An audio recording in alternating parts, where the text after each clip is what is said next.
Boa noite a todos. Boa noite. Que alegria. Hoje é exatamente 5 de junho de 2023. Estamos nós reunidos para estudarmos a obra Memórias de um Suicida. Obra escrita pela querida Ivone Pereira, Ivone do Amaral Pereira. A gente sempre diz Ivone Pereira, né? Mas é Ivone do Amaral, material do Espírito Camilo. Vamos iniciar fazendo a nossa prece de gratidão e me permitam orar. Senhor Jesus, amor de nossa vida, nos encontramos mais uma vez, reunidos em Teu nome, com um propósito de estudarmos o Teu Evangelho, mostrando as moradas que existem na casa do Pai, mostrando a continuidade da vida. Hoje, Senhor, temos a doutrina espírita, a terceira revelação que nos mostra que somos espíritos imortais.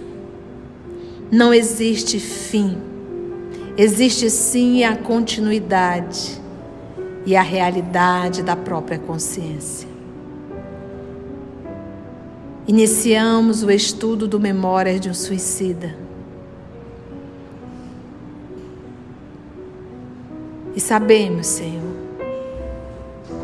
do grande número de seres aqui na Terra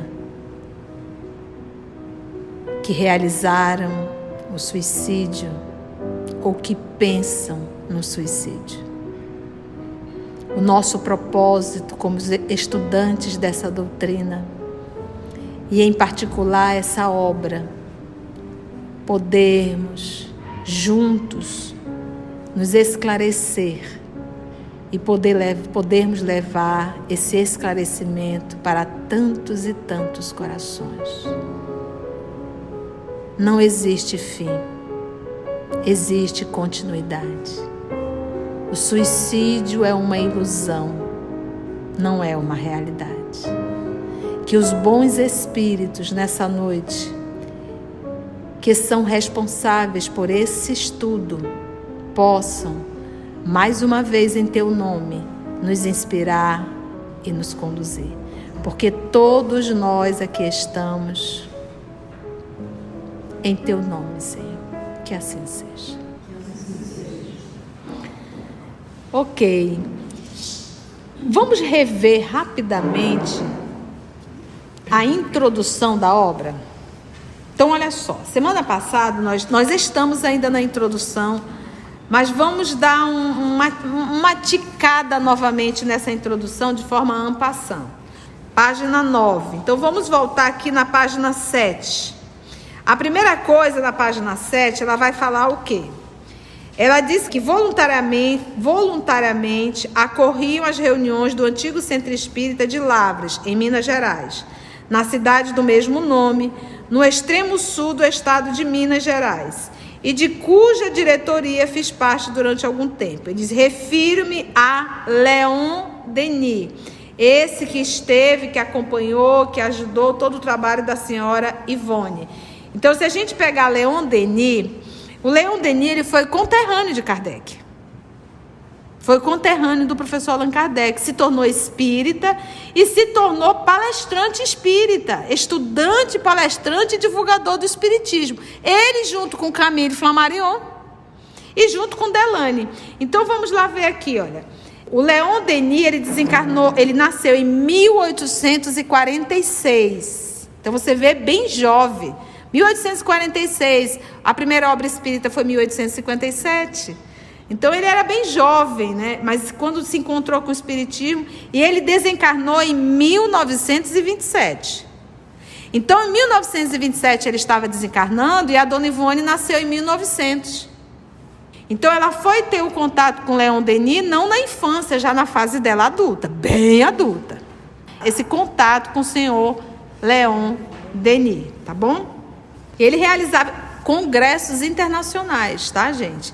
Hoje, na Europa, fora do Brasil, gente, o que tem de espiritismo são brasileiros que levaram e fundaram centros espíritas pequenos. Você não pensa que você vai encontrar fora do Brasil um centro espírita como tem aqui dentro do Brasil. Não tem. São grupos pequenininhos. E normalmente são brasileiros que levaram. Então a gente diz assim, poxa, na Europa foi onde surgiu, mas não existe. Sabe por que não existe mais? Porque não tinha evangelização infanto-juvenil. Não houve a continuidade. É por isso a grande responsabilidade com a infância e com a juventude. Ensinar para essa turma espiritismo. Eu tenho uma criança de 8 anos de idade, com a cabeça de 30, estudando o Livro dos Espíritos com a gente na terça-feira. Você precisa ver as perguntas dele. E ele diz, tia, eu não gosto da evangelização infantil porque eu não aprendo nada, eu só mando desenhar. E ele quer estudar o Livro dos Espíritos. Mesmo nós espíritas ainda não entendemos que essa turma que está chegando não é a mesma turma de 30 anos atrás. Então precisamos se intensificar a evangelização infanto-juvenil. E é interessante quando ela diz aqui, olha, de sentir a atenção de tão nobre entidade, ainda na página 7, do mundo espiritual piedosamente voltada para mim, inspirando-me um dia, aconselhando-me em outro, enxugando-me as lágrimas nos momentos decisivos em que renúncias dolorosas se impuseram como resgates indispensáveis ao levantamento de minha consciência, mergulhada ainda na vergonha das consequências de um suicídio em existência pregressa. Aquela falando que ela, senhora Ivone, em reencarnação anterior, ela cometeu o suicídio, que foi o material que a nossa irmã Mita Carla trouxeram. E ela diz que durante 20 anos ela conviveu, por assim dizer, com esse irmão venerável, que é o senhor Leon Denis, cujas lições povoaram minha alma de consolações e esperanças, né? Mais embaixo, ela vai e fala de quem? Camilo, e aí é um pseudônimo, que também nós falamos a semana passada. Chamar-lhe-emos nestas páginas Camilo Cândido Botelho, contrariando todavia seus próprios desejos de ser mencionado com a verdadeira identidade. Ela colocou pseudônimo, mas como bem disse a Carla, não é tão diferente assim, né? Só o nome Camilo já é do próprio, né? Aí ela voltando no parágrafo da página 8, o anterior, ele diz, dentre os numerosos espíritos suicidas com quem mantive intercâmbio por meio das faculdades mediúnicas de que disponho, um se destacou pela assiduidade e simpatia com que sempre me honrou, e principalmente pelo nome glorioso que deixou na literatura em língua portuguesa, pois tratava-se de romancista fecundo e talentoso, que é o senhor Camilo. Então esse era um suicida que sempre estava em comunicação com ela, né? E assiduidade e simpatia entre o senhor Camilo e a dona Ivone, mas ela recebia outros suicidas, porque como ela tinha sido suicida, ela e obviamente é um processo de expiação, provação, ela passava a ter um contato maior, é aquilo que nós chamamos de uma afinidade fluídica, uma sintonia, né? Porque é aquilo que a gente diz, falar com alguém, consolar alguém que tem um câncer, sem você nunca ter tido um câncer, é uma coisa. Agora, você consolar alguém, você tendo vivido um câncer, e consolar uma outra pessoa que tem um câncer, a empatia é muito maior, porque a pessoa sabe da dor do outro. Então, ela, como suicídia, com certeza tinha uma empatia muito grande pelos espíritos suicidas. Fala, filha. Mas ela era suicida na encarnação dela anterior? Sim. Em uma das, ou a anterior, que aí entra no que ela conta na série delas, né? Nos romances. Não, foi numa para trás. Mas, na realidade, ela foi 2 vezes ela cometeu suicídio. Não uma, mas 2.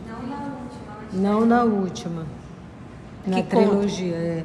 Nas Voragens do Pecado, O Cavaleiro de Numieres e O Drama da Bretanha. Nessa trilogia, né? nessa trilogia, eu acho que é no segundo, né, amiga? No de Numies, que ela se suicida. E também no romance Sublimação, que também é da vida dela, no ano 40 depois de Cristo, que ela também comete suicídio. Aí diz assim, tia, nós temos uma tendência, então, de um suicida, ele já vem cometendo suicídio várias vezes, não vamos cometer esse pecado, tá? Em falar uma coisa dessa. Mas o que a gente aprende? Nós, humanos, terrícolas, temos uma tendência muito grande a repetir erros. É uma tendência a nós a repetir erros. Toda vez que a vida te coloca numa bifurcação, você sabe o que é sacrificar as tuas vontades e o que é realizar as tuas vontades. Nessa bifurcação, qual é o certo? É sacrificar a tua vontade ou realizar a tua vontade? Sacrificar a tua vontade, esse é o caminho exato. O caminho errado é realizar a tua vontade. Por quê? Porque os nossos desejos, as nossas vontades, ainda não estão de comum acordo com a vontade de Deus. A gente ainda quer fazer do nosso jeito. Ficou claro isso? Mais claro do que isso. Então não precisa fazer nenhuma faculdade para você entender qual caminho seguir na bifurcação. Sempre, por isso que Jesus se entregou numa cruz, para mostrar para a gente que o caminho é sempre do sacrifício. O caminho das facilidades é o caminho da queda moral. Então, a declaração de um suicídio é: eu não quero passar por esse sofrimento, eu prefiro acelerar me matando. Eu não aceito a vida que a vida me apresenta. Essa eu não aceito. Eu não aceito o corpo que eu estou. Eu não aceito um relacionamento que não foi da forma que eu queria. Eu não aceito a enfermidade que me aparece. Eu não aceito a dificuldade que me aparece. Entende? A título de contribuição. Sim, muito válido. E a gente, vamos aprofundar nisso. Eu, Maria da Conceição, tenho alergia à cafeína. Se eu tomar cafeína, eu fico irritadíssima. Até a voz das pessoas me incomodam. Eu tenho vontade de sair correndo. Até eu descobrir isso, eu penei um pouco. Achava que era uma obsessão, uma influência espiritual. Muitas vezes achei que era uma tensão pré-menstrual. Então, até eu descobrir que eu não posso cafeína. Ok, então presta atenção. A cafeína, ela me produz uma irritação. Mas isso não me torna uma pessoa violenta. Porque eu não sou violenta. Mas se eu fosse uma pessoa violenta, com a cafeína, eu poderia até matar. Então você vê a alimentação estimulando algo dentro de ti. Algo assim, você percebe, você identifica, mas você não realiza. Entendeu? Então, do jeito que a banana verde, o pessoal está fazendo uma pesquisa, para quem tem depressão, ela libera isso, libera aquilo, e tem umas explicações aí químicas, que eu não sou nutricionista, e nem cientista na área, que faz muito bem. E tem outras que realmente... Mas isso não vai te tornar um suicida. Pode te entristecer? Pode te entristecer. Pode te deixar para baixo? Pode te deixar para baixo. Então, ou seja, tu já tem uma predisposição por uma rebeldia, de não aceitar a vida que tu leva, a vida que tu estás, o grupo familiar que tu estás, a situação financeira que você está, você não aceita aquilo, um problema. A gente vai estudar isso aqui, nessa obra, a gente vai ver as características. Então, uma alimentação pode me deixar mais triste, pode me deixar mais eufórica, pode isso, pode aquilo, pode, mas quem vai realizar é o que está dentro de mim. Entendeste? Então, eu te trouxe o exemplo da cafeína, ela me faz mal? Me faz. Mas me torna uma pessoa violenta? Não. Que são os atenuantes e os agravantes. né, tia? É aquilo que eu trago dentro de mim. Porque quando a gente pega... E ainda tem um outro ponto do suicídio, a obsessão. A obsessão. Tem um outro ponto do suicídio, as condições psicológicas da criatura, que às vezes é um doente psiquiátrico. Então, tudo é avaliado. Tudo é avaliado. Não é uma coisa só. Às vezes a pessoa está num processo obsessivo muito grande, de subjugação. A gente vai ver isso aqui na obra, né? Agora a gente tem sempre que perguntar em que momento eu liguei essa tomada. Olha, eu já fiz um diálogo fraterno com um rapaz que já tinha tentado 3 suicídios. E esse último, ele cortou os pulsos e o pulso ainda estava ponteado. Ele sentado na minha frente. Iniciei o diálogo. Lá pelas tantas ele incorporou. Eu e ele dentro da sala. E o Espírito dizia bem assim: eu vou matá-lo. Eu já tentei dessa forma e dessa forma. E vou fazer dessa outra. E vou contar para ti. Eu vou matá-lo. Não se deve fazer isso, porque eu estava sozinha na sala. Mas eu confio muito na espiritualidade nesse momento. E eu olhei para o Espírito e disse assim: você está vivo? Não entendi a sua pergunta. Eu digo, eu estou perguntando se você está vivo. Ele disse assim: quando eu estou com ele, eu me sinto vivo. E quando tu não estás com ele, eu fico na caverna. Aquele rapaz nunca estudou espiritismo. E a gente que estudou o livro Libertação, Obreiros da Vida Eterna, ele disse: eu fico na caverna. Eu digo, tu estás sempre vivo, porque ninguém morre. Ele também não vai morrer. Se ele cometeu suicídio, ele vai continuar vivo.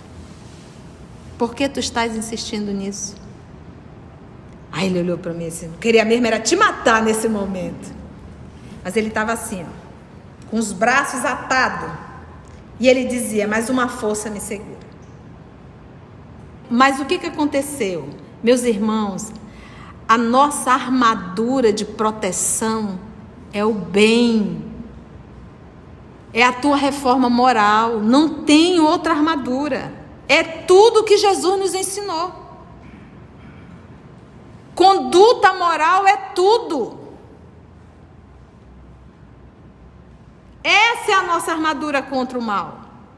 Então, em algum momento, essa criatura passou a pensar no suicídio. Alimentou. Você sabe o que aconteceu comigo depois desse diálogo? Passei uns 3, 4 dias eu ali cortando os legumes. Aí eu vi a imagem. Enfia a faca em ti. E eu, macaco velho, eu disse, meu amigo, aqui não. Aqui não. Sentia vontade. Mas eu percebi que era influência. E depois eu perguntei ao meu amigo espiritual, sabe o que ele me respondeu? Eu disse, por que permitiram ele me acompanhar? Para você sentir o que é uma obsessão. E não é fácil. Com todo o meu conhecimento, isso foi só na hora, tá, gente? Mas você precisava ver as imagens, a ideia, a vontade que eles incitam. Para você saber o que é uma obsessão. E hoje nós sabemos que está tomando uma proporção muito grande. Em todas as idades. Até criança. Até criança. Suicídio em crianças traz atenuante? O suicídio em criança, inclusive, é falado em obras póstumas. Obviamente que sim. Obviamente que sim. Mas lembrando que é um espírito.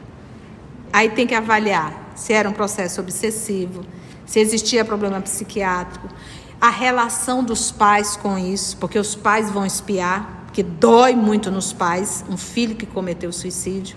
Porque hoje, meus irmãos, nós temos um alto número de crianças que são órfãos. O pai vai trabalhar, A mãe vai trabalhar e as crianças ficam com quem? Quando tem, babá. Tem criança que fica só. Para distrair celular e computador. Jogando aqueles joguinhos que foi o cão que arrumou aquele joguinho. De matar, matar, matar. Como é que você faz um jogo para matar? Que pula sangue, gente. Você imagina você passar 6, 7 horas. Surtou. Então, obviamente que tem.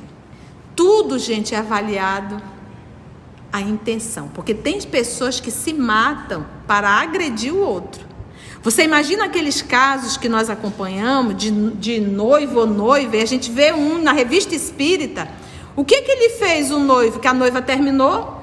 Sabe o que ele fez? Ele pegou um punhal, foi para a porta da casa da noiva se matar lá. Está em revista espírita. Será que ele queria despertar a culpa na noiva?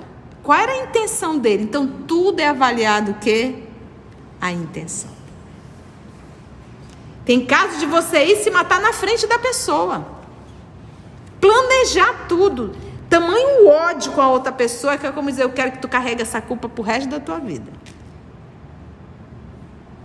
Então, tudo é avaliado. Então, ela fala do Camilo, aí mais embaixo, na 8, ela fala assim, olha. Eu queria essa data de nascimento do Camilo. Sim, a data do nascimento do Camilo. Nasceu em 1825 e desencarnou em 1890. Ele tinha 65 anos, 1890. Ele começou a se comunicar com a Ivone, Aramita. A Aramita diz que quanto tempo, Aramita? Ela o via desde os 12 anos, mas ela psicografava mensagens desde os 13, mas ela começou a escrever o livro aos 26 anos. Tem todo esse intervalo. Então, ela o via constantemente. Tanto ele como o Roberto de Canaleiras. Aos 13 anos, uma das primeiras mensagens dela de suicida é do Roberto de Canaleiras. E o Camilo, ela vê desde os 12. E de 12 anos da morte dele, faz 22 anos que ele tinha morrido, ela começa a vê-lo. Mas para a obra são 36, que é 26, né? Que é o primeiro escrito, né? Os primeiros escritos da não é a publicação, né? Então, logo 22 anos depois da desencarnação dele, ela começa a vê-lo. Porque ela não diz aqui no livro a data que ela começa esse contato. Ela diz, dentre os numerosos espíritos suicidas com quem mantive intercâmbio por meio das faculdades mediúnicas de que disponho, um se destacou pela assiduidade, mas ela não diz o período que ela iniciou, né? Mas na biografia dela diz, desde os 12 ela o vê. Uhum. E aí, porque a obra dela, os romances, ela só começou a escrever a partir dos 26 anos, né? Mas mensagens ela recebia constantemente nas reuniões mediúnicas que ela frequentava desde os 13 anos de idade. Então, ela recebe do Roberto de Canaleiras, do Camilo, eles trazem para as reuniões outros suicidas para ela consolar. E em 1926 que ela começa. Então, a gente observa aí, 20 anos depois do suicídio do senhor Camilo, ele já inicia o processo de comunicação com a senhora Ivone. Até o ano de 1926, porém, só muito superficialmente ouvira falar em seu nome, não lhe conhecia sequer a bagagem literária. Não obstante, veio o senhor Camilo a descobrir-me em uma mesa de sessão experimental realizada na fazenda do coronel Cristiano José de Souza, antigo presidente do Centro Espírita de Lavras, dando-me então a sua primeira mensagem. Daí em diante, ora em sessões normalmente organizadas, ora em reuniões íntimas, levadas a efeito em domicílios particulares ou no silêncio do meu aposento, altas horas da noite, dava-me apontamentos, noticiários periódicos, escritos ou verbal. Aqui dá a entender escrito, ela psicografava ou ele falava e ela anotava. Ensaios literários, verdadeira reportagem relativa a casos de suicídio e suas tristes consequências no além-túmulo, na época, verdadeiramente atordoadores para mim. Então, imagina ela se deparar com todas aquelas histórias que ela ouvia e que ela psicografava. As cenas, né? As cenas, exatamente. Mais um pouquinho a gente diz assim, ó. Porém, muito mais frequentemente, porque ele vinha, dava escrito, psicografia ou lições verbal, mas ela diz, porém, muito mais frequentemente, arrebatavam-me ele e outros amigos e protetores espirituais do cárcere corpóreo do corpo, a fim de, por essa forma cômoda e eficiente em que ela ia lá, ampliar ditados e experiências. Ampliar assim, conhecer os detalhes do que estava sendo escrito. Então, meu espírito, ou seja, ela espírito, alçava ao convívio do mundo invisível, e as mensagens já não eram escritas, mas eram o quê? Narradas, mostradas, exibidas à minha faculdade mediúnica, porque ela estava desdobrada e consciente. Então, esse narrado e mostrado, como mostrado, ela via tudo novamente, meus irmãos. No mundo espiritual, a gente não tem um fluido universal, a gente não materializa quando a gente pensa. Sim. Por isso que a gente diz que a gente tem que ter cuidado com o que a gente pensa. O que a gente materializa, que é matéria, isso fica no arquivo. É como se eles entrassem aqui e acessassem. Vamos acessar a história que já está, ela aconteceu. A gente aqui não grava as coisas, a gente pega no celular, a gente não grava os vídeos, né? Quantos vídeos a gente tem dos nossos seres amados aí no nosso celular, inclusive daqueles que já se foram. Então, existe esse arquivo que está marcado, que está no fluido, gente. Que é matéria. Então, ela via a cena todinha, ele acionava e ela começava a ver. Por que às vezes tem médios que entram em determinadas fazendas, que já tiveram ali mortes, escravos, ou qualquer situação, que você vai na Alemanha, que vai nos campos de concentrações, tem alguns médicos que ficam, ai meu Deus, eu vi o espírito ainda lá, daquele jeito, sofrendo, e a criatura está achando que o espírito ainda está lá, ela está vendo o quadro que está naquela psicosfera, não necessariamente o espírito, mas os quadros estão lá, aquilo está gravado naquela psicosfera e você pode acionar. Se eu entro, eu sou médio ostensivo, se você me leva para o campo de concentração, tu achas que eu vou tentar vincular? Eu não vou mesmo, porque eu não vou ver nada bom. Eu vou e me ligo na parte histórica e tal ali, em qualquer lugar que eu entro.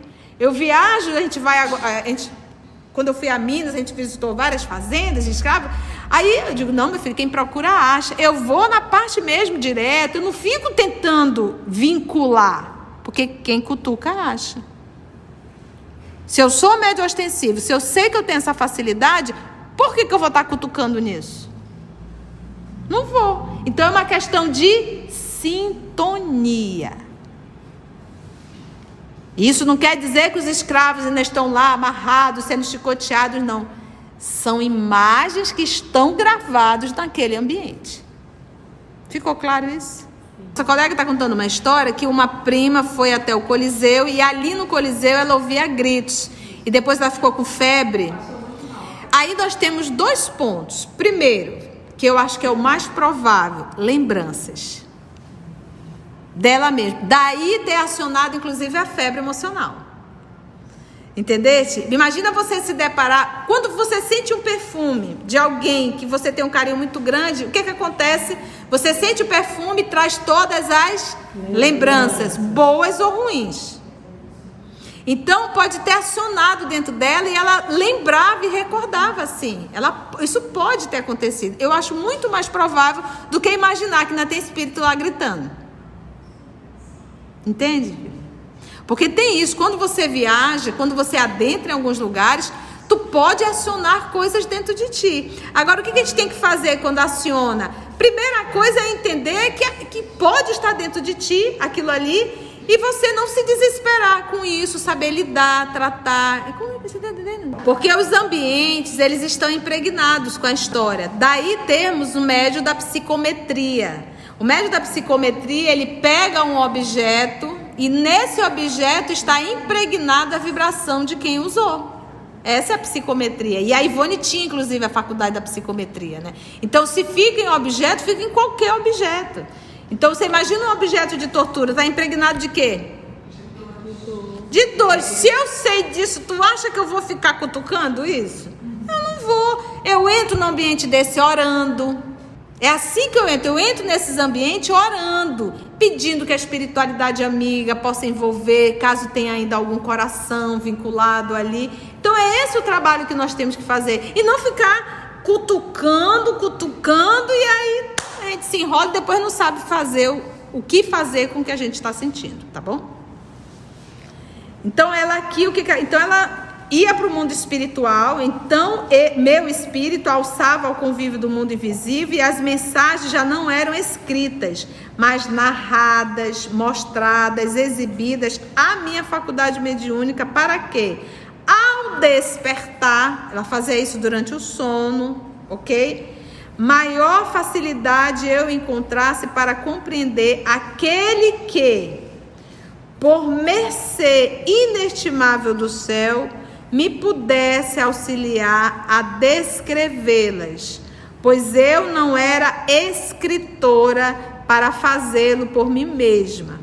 Estas páginas, portanto, rigorosamente não foram psicografadas, pois eu via e ouvia nitidamente as cenas aqui descritas, observava as personagens, porque, gente, as imagens estão gravadas.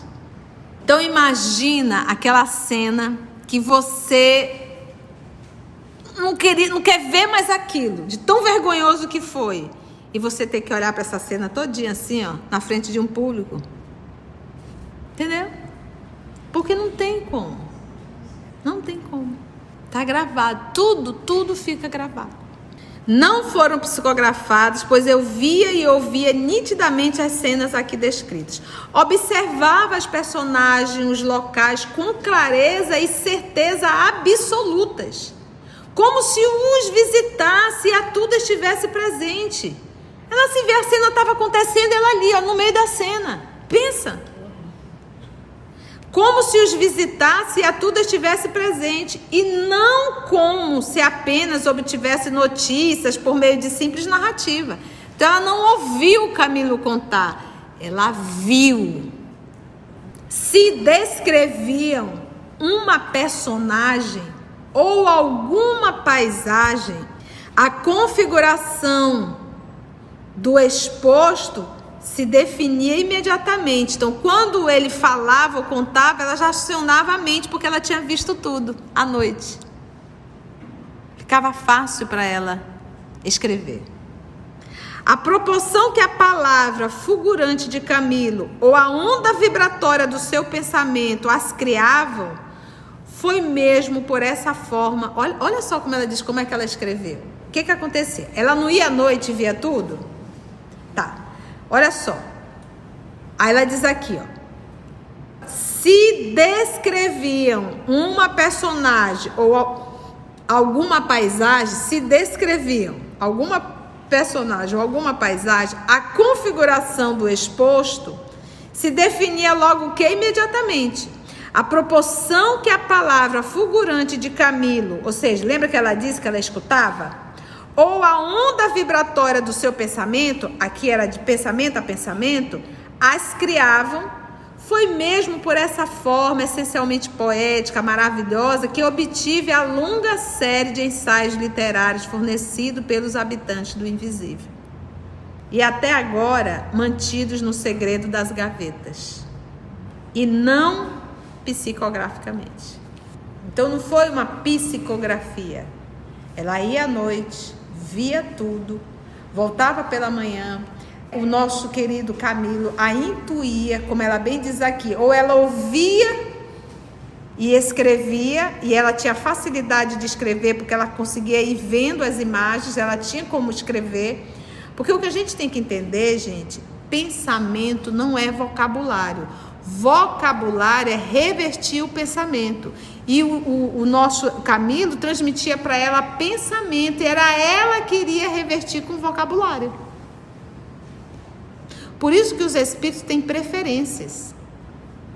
Porque tem gente que tem um vocabulário que não dá para revertir o pensamento do espírito. Eles não conseguem nem interpretar o pensamento do espírito. Então a gente tem que entender que espírito não transmite vocabulário. Espírito transmite pensamento. Quem vai revertir o pensamento de vocabulário é o médium.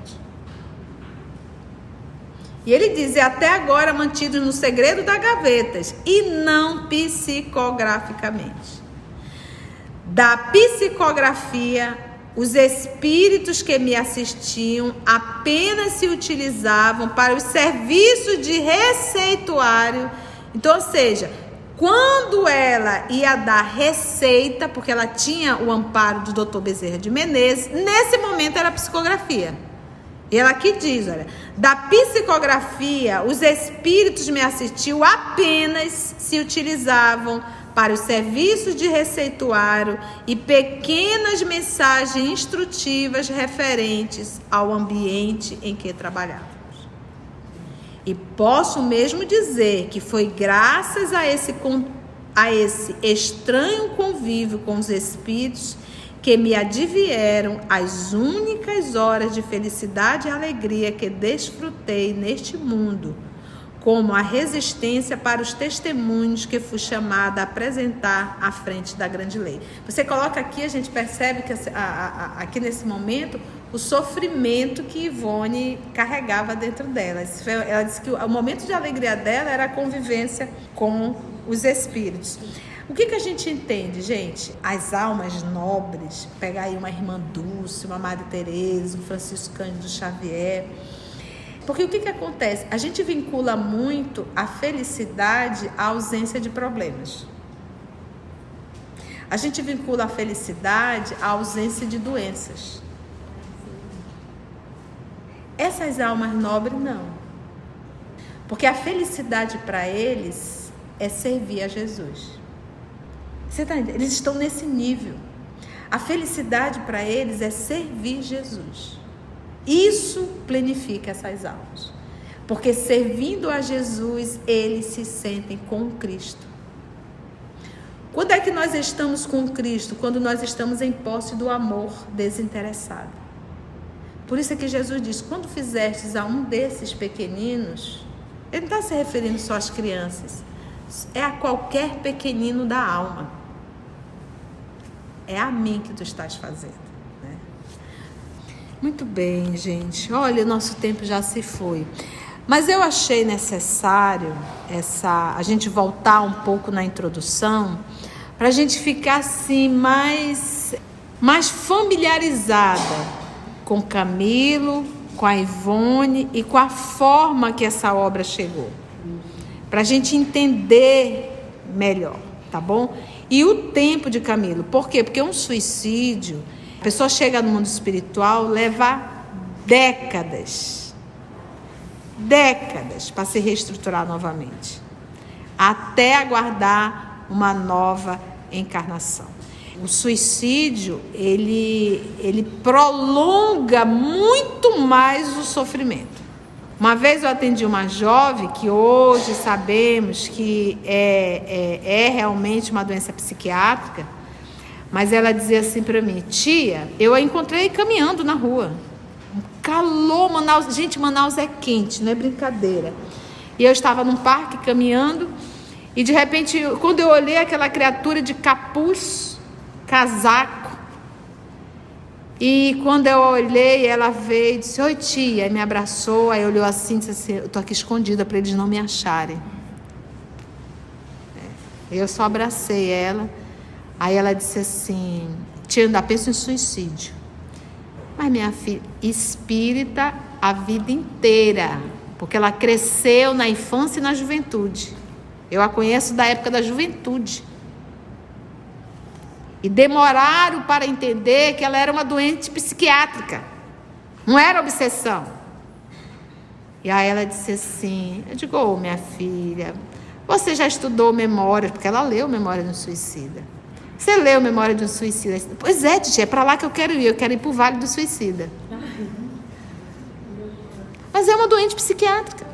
Entendeu? Então a gente ainda tem que ter esse bom senso de saber até que ponto é uma obsessão E até que ponto é psiquiátrico, que precisa de uma terapêutica psiquiátrica. O Espiritismo nunca anulou o auxílio médico, a farmacologia, nunca. O que a gente aprende do Espiritismo? Que tem que ser feito um trabalho o quê? Junto. A farmacologia, a medicina e o tratamento espiritual. Foi bom, gente? Muitas lições, né? Então vamos envolver a nossa irmã Carla para fazer a nossa prece de gratidão a Deus, sempre agradecendo por uma oportunidade de estudo. Amigo Jesus, mais uma vez te agradecemos essa oportunidade de recordar essas lições e nos lembrarmos que somos espíritos eternos, que somos imortais. As fugas podem ser passageiras, mas as responsabilidades são para sempre. Ajuda-nos a não esquecer da Tua luminosa presença nos momentos difíceis, nos momentos em que tudo parecer tão sem solução. Ajuda-nos a confiar um tanto mais em Ti e seguir Teus passos, as Tuas orientações e confiar que Tu estás conosco, que estarás conosco até o último momento. Aos amigos espirituais, graça pela inspiração, pelos nossos bons conselhos. Fica conosco, Jesus, hoje e sempre. Que assim seja. Se você chegou até aqui o final, deixa seu comentário. É muito importante a gente poder ler o teu comentário. Não esqueça de curtir para que possa divulgar a página. Dá o seu like, né? E, se possível, faça a sua inscrição no nosso canal e toca o sininho. Porque quando você toca o sininho, o YouTube avisa para você quando o EOS publicar um novo estudo. Então, receba um grande abraço da família EOS Manaus.